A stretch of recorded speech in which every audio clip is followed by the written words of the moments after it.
Hello and welcome to this new series where we will be taking a deep dive into Poland's increasingly buzzing startup scene. My name is Tessa McIver and I will be your host. Together we will meet startup founders and a plethora of top ecosystem players. We'll discover what makes them tick and understand why tech innovation is key to global business success in today's world. So, welcome to Startup with Poland. My very first guest, I believe, is a great starting point to the series, as to a large extent he combines the corporate world with the startup trend and can give us a window into both realities. Tomasz Miłosz is the founder and CEO of Giglike, a startup that supports B2B independent professionals by offering a platform of services and benefits that are traditionally only available to contract employees. Tomek worked in HR in global corporates for several decades before leaving the corporate world and founding his own company. Tomek, welcome. Welcome, Tessa. Hi, and thank you very much for having me here today. Well, I'm very excited to have you here. And before you tell us about Giglike and the gig economy, I'd like to delve into the differences, both good and bad, between being a corporate employee and being a startup founder. I think there is no good or bad. I think that this is based on your decision and your preferences today, because in the past it was slightly different, but maybe we can talk about later. Corporate is different because corporate offers you structure, offers you a great start to your career. It gives you also a kind of stability. And I think it's also good for start your career. However, the last years, startup, a different way of starting your own career, learning by doing, has become much more popular. And in my old corporate life, I remember that there was a bigger and bigger challenge to hire good talents into the organizations, because lots and more people were trying to fund the startup and do it by themselves, just find their own way. I think the most interesting is that, being a startup founder, then going to the corporate and then, for example, leaving. And I think that this is a sign of today that the definition of the career that we remember from the past is not valid anymore, because there is a lot of unpredictability and instability. So you need to be flexible and to create a career in the way you want. You've experienced both of those worlds, but I really feel that it used to be, sort of back in the day, a real dream, to finish university and land a corporate job and, go up the ladder. But it was really sort of the sexy choice. However, now the new sexy is actually immediately after graduating to found your own startup.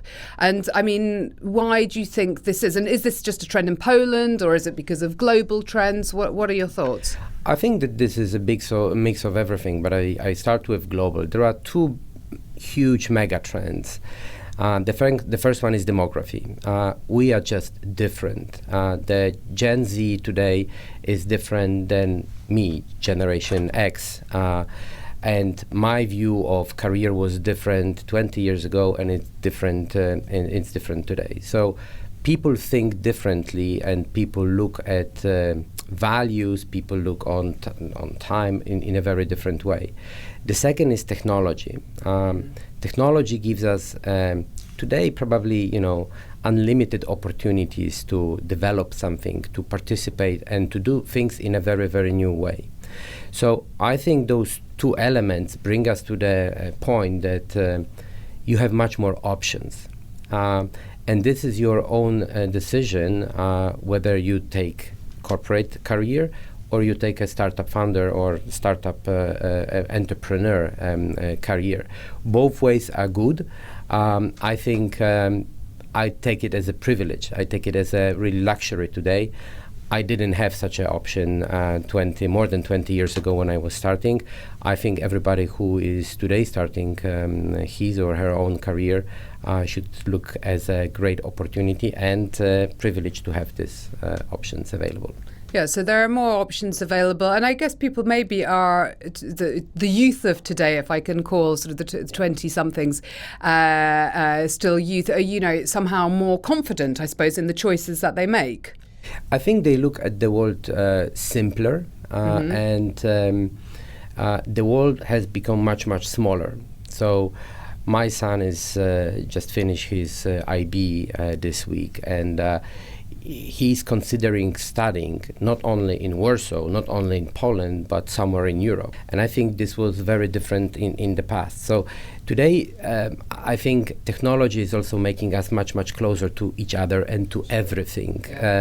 So the world is changing dramatically, and I think the recent development with AI, this is, I think, the big next step that is approaching us very, very fast. Or we are already probably in the middle of this. We are not fully aware of that yet. I think we are in the eye of the cyclone, absolutely, so to say. Absolutely. Tomek, this whole theme really also ties in with your startup, Giglike. The concept of no longer having a permanent work contract, and the ability of people to feel psychologically more comfortable actually without the sort of 9-to-5 work contract. Tell us a bit about this trend and a bit about the concept of Giglike. The way how we work is dramatically changing, and this is speeding up, so the changes are coming faster and faster. The traditional model based on an employment contract is still to be, but I think there is a developing a next model of work, which is something which you call contractual work. We call it gigs. Gig economy, basically economy based on projects rather than on permanent establishment and permanent employment. So we believe that the way of working, particularly for a group which we call independent professionals, will be changing. That instead of having one permanent job, big job, you will be doing different projects because there is not enough talent on the market, and there is too big demand on those people.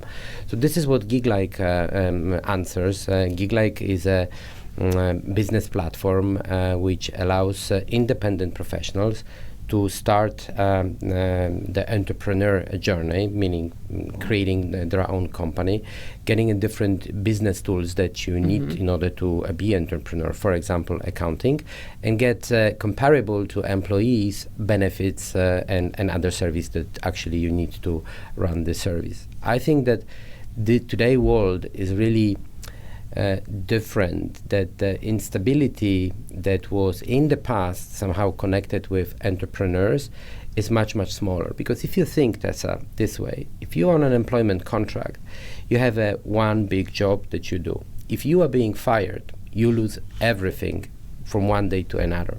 Now, if you are a gigger, an independent professional, you usually run 3 projects at the same time. So even if you lose one, you lose only 1/3 of your income, which means that 2/3 of your income exists.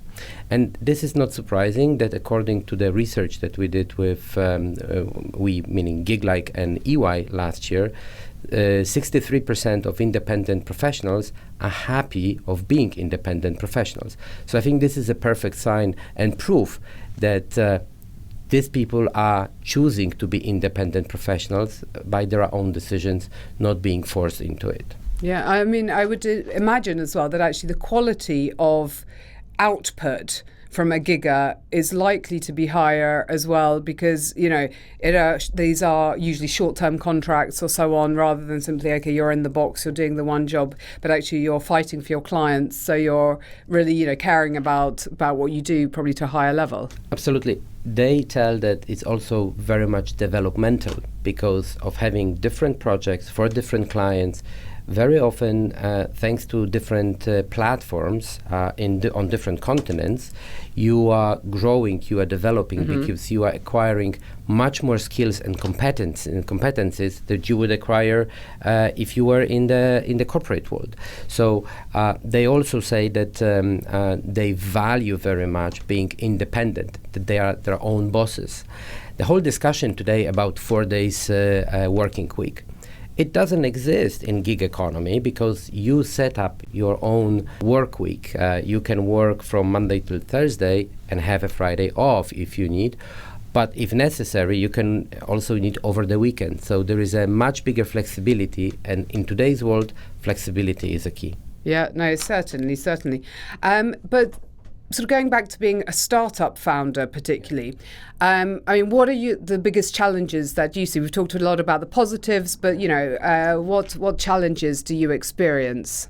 It's a completely different world, particularly when you spend 22 plus years in a big corporate world and you decided by yourself to go another path. The biggest difference is, I think, that you are on your own. You don't have a big brand behind you. You don't have the big corporate. You don't have a team that you can always ask for something, rely on certain things.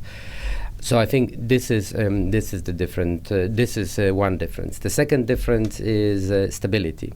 Mm-hmm. Being on an employment contract in a big corporate, great corporate organization gives you a stability, gives you a predictability, mm-hmm. Meaning, for example, financial predictability, mm-hmm. which being a startup founder, the instability is much higher. But I think based on my own experience, mm-hmm. I left my corporate world back in 2019, so it's 4 years now. I think that this was the most exciting and developmental years in my entire life. I think I learned so much that any course that I would be sent by the corporate would be not so great, so complex, like the lesson I learned myself being a startup founder. It's very different and much more, I think, difficult. I think it's very rewarding, at least for me.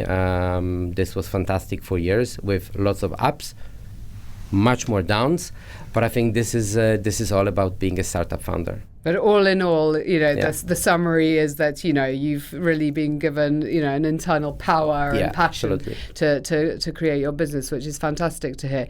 So, Tomek, what are the future plans for Giglike? Where do you see Giglike going in, the medium to long term? Gig economy will grow. In 2021, again, Giglike and EY issued a report where we predicted that the population of independent professionals will double till 2025. So it's not only Poland, but I think globally by 2027, I believe, more than half of population in the US, the workforce population in the US, will be giggers. So the economy will be changing and will be going this way. My aim, my goal, my vision of Giglike is to create a generation gig, create a place where they can belong to, they can feel like bounded to something bigger, being proud of being an independent professional, but also a place where you can find a job by looking for opportunities that are available for you, and one place, and on the other hand, find a place how you can spend the money by accessing and having access to like something what we do today already, benefits, services. And I think do it in such a way that you can focus as an independent professional on your work, on something what you are good at, and leave us everything what is additional and like the administration, like looking for best offers. I think that this will be the Giglike. We start in Poland. We are in Poland right now, but the gig economy is a global trend. So I believe in a few years we will be globally. And Giglike will be a household name. Absolutely. Well, I mean, we've seen so much change in the way people work over the last few years. Obviously, that was really sped up by the pandemic. But anyway, that trend was already on course. So I'm very interested to see if in 2025, not too long to go, indeed, how people will be working, their ways of working, and, really hope that Giglike will be there with many of them. Absolutely. And I think Poland is in a really hot spot right now. I think Poland creates now a good place and surrounding for independent professionals and the economy. So I think it's good to think about Poland strategically, of being here, working and working from here. Great. Thank you, Tomek. I've really enjoyed speaking with you, and, good luck for the future. Thank you very much, and thank you for having me here today. Thank you. And goodbye.